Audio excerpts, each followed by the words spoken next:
மனிதன் ஃபர்ஸ்ட்டுக்கு உணவுன்னு சொல்ற நேரம் மனிதன் உணவுல என்னென்ன காணப்பட்டேன்னு சொன்னால் உதாரணம் எடுத்தாண்டா மனிதன் உணவுல மாப்பொருள் காணப்படும். சரியா? மனிதன் உணவுல மாப்பொருள் காணப்படும். அதே மாதிரி புரதங்கள் காணப்படும். மனிதன் உணவு வந்து புரதங்கள், பல வகையான புரதங்கள் காணப்படும். லிப்பிட்டுகள் காணப்படும். சரியா? அதே மாதிரி நியூக்ளிக் அமிலங்கள் காணப்படும். விட்டமின்கள் காணப்படும். கனிப்புள் காணப்படும். அப்ப இது எல்லாத்தையும் மனுஷன் என்ன செய்யறன்னு சொன்னா தண்ட வாயால உள்ளெடுக்கிற. சரியா? இந்த வாயினூடாக உள்ளெடுக்கப்பட்டு கடைசியா நம்ம வாயிலிருந்து ஆரம்பித்து அப்படியே என்ன செய்யும் சொன்னால் இந்த உணவு தொடர்ந்தேர்ச்சியாக பல குழாய்கள் வழியாக, சரியா, பல குழாய்கள் வழியாக, அதே மாதிரி பைகள் வழியாக கடைசிக்கு குதம்னு சொல்லக்கூடிய இடத்துக்கு வந்து சேரும். வந்து சேர்ந்து சமைப்பாடு அடையாத எங்களோட உடம்புக்கு உள்ளெடுக்கப்படாத கூறுகள் இந்த குதத்தினூடாக வெளியேறி போய்த்திடும். என்ன வடிவில் சொன்னா மலம் சொல்லக்கூடிய வடிவில். அப்ப இதுதான் எங்களோட சமைப்பாடு தொகுதியில வேலை. சிம்பிளா சொல்ல போனா என்னென்றால் உணவை எடுத்து மலமா வெளியேற்றுறது. சரியா? உணவெடுத்து மலமா வெளியேற்ற நேரம் இடையில கொஞ்சம் விஷயம் நடக்கும். என்னன்னு சொன்னா ஒன்று சமிபாடு, ரெண்டாவது அகத்துறிஞ்சல். சரியா? இப்படி ரெண்டு விஷயம் நடக்கும். இந்த ரெண்டு விஷயம் நடந்துட்டு சமிபாடு அடையாத அகத்துறிஞ்சப்படாத பதார்த்தங்கள் என்ன செய்யும் சொன்னால் மலம்னு சொல்லக்கூடியதா வெளியேறி போகும். இதுதான் எங்கட சமைப்பாடு தொகுதியில வேலை. சிம்பிள், முடிஞ்சு. சமைப்பாடு தொகுதி முடிச்சு, இந்த கிளாஸ் முடிச்சு பேசுவாங்களா?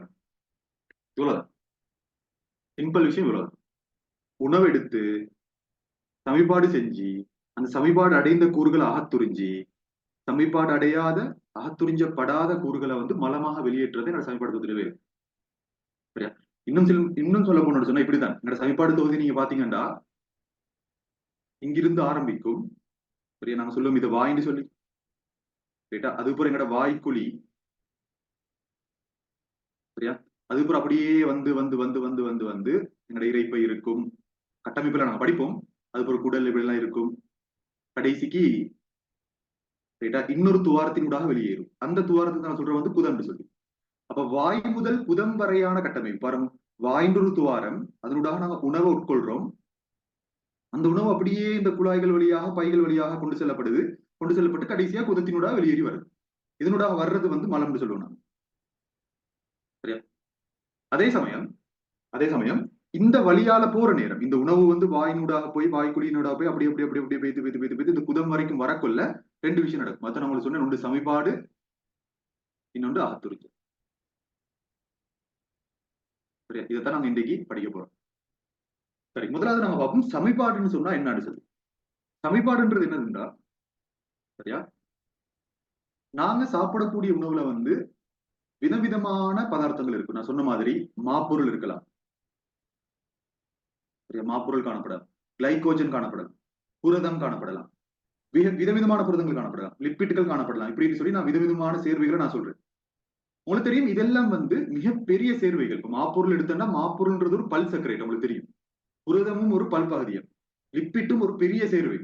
லிப்பிட் ஒரு பல்பகுதியம் அல்ல, இருந்தாலும் ஒரு பெரிய சேர்வை லிப்பிட்டும். கேட்டா இப்படியான பெரிய சேர்வைகள் என்னோட சளிப்பாட்டு தொகுதிகளுக்கு வந்தாண்டா அதை வந்து என்னோட உடம்புள்ளுக்கு எடுக்கலாம். சரியா? ஏன்னா இவங்க பெரியது மட்டுமல்ல சிக்கலானதும் தான். சிக்கலான பெரிய மூலக்கூறுகள். இந்த மூலக்கூறுகளை வந்து சரியா எங்களோட சமன்பாடு தொகுதியில் என்ன செய்யும்? சமன்பாடு தொகுதியில எளிய மூலக்கூறுகளாக மாற்றப்படும். கேட்டா இப்படி எளிய மூலக்கூறுகளா மாத்தினு சொன்னா எங்களுக்கு ஆத்துறிஞ்சிருது லேசி. ஓகே, அப்ப எங்கட சமன்பாடு தொகுதியில முதலாவது அம்சம் என்னன்னு சொன்னா, முதலாவது விஷயம் என்னன்னு சொன்னா, இந்த மாதிரியான சிக்கலான பதார்த்தங்களை எளிய பதார்த்தமாக மாற்றுறது எங்க சமன்பாடு தொகுதியில வேறு. கேட்டா அப்ப சமன்பாடுன்னு என்ன தெரியுமா? சிக்கலான பெரிய பதார்த்தங்களை எளிய பதார்த்தங்களாக மாற்றுறது தான் நாங்க சொல்றது வந்து சமன்பாடு. இதுதான் சமன்பாடு.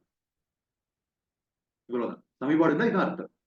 சிக்கலான பதார்த்தங்களை, அது மாப்பொருளா இருக்கலாம், புரதமா இருக்கலாம், லிப்பிட்டா இருக்கலாம், நியூக்ளிக் அமிலமா இருக்கலாம், இப்படியான பல சிக்கலான பதார்த்தங்களை எளிய பதார்த்தங்களாக மாத்துறதுக்கு தான் சொல்ற சமன்பாடுன்னு சொல்லி. கேட்டா மத்தது என்ன சொல்லிட்டு முதலாவது சமன்பாடு. அடுத்து என்ன சொன்னீங்க உங்களுக்கு? ஆத்துறிஞ்சல். ஆத்துறிஞ்சல் என்ன தெரியுமா? ஆத்துறிஞ்சல் சொன்னா இப்ப எளிய பதார்த்தமா மாத்தியாச்சு. எளிய பதார்த்தமா மாத்தி இப்ப எங்கட குடலுக்கோ எங்கட இறைப்பையுளுக்கோ எங்கட பெருங்குடல் சிறுங்குடல் எல்லாம் இப்படி எல்லாம் கட்டமைப்புகள் இருக்குது. அது உள்ளுக்கு இப்ப இந்த எளிய பதார்த்தங்கள் இருக்குது. இப்ப இந்த பதார்த்தங்களை எங்கட உடம்புள்ளுக்கு எடுக்கிறேன்டா எங்க தெரியுமா எடுக்கிற? எங்கட குருதி உள்ளுக்கு எடுக்கிற.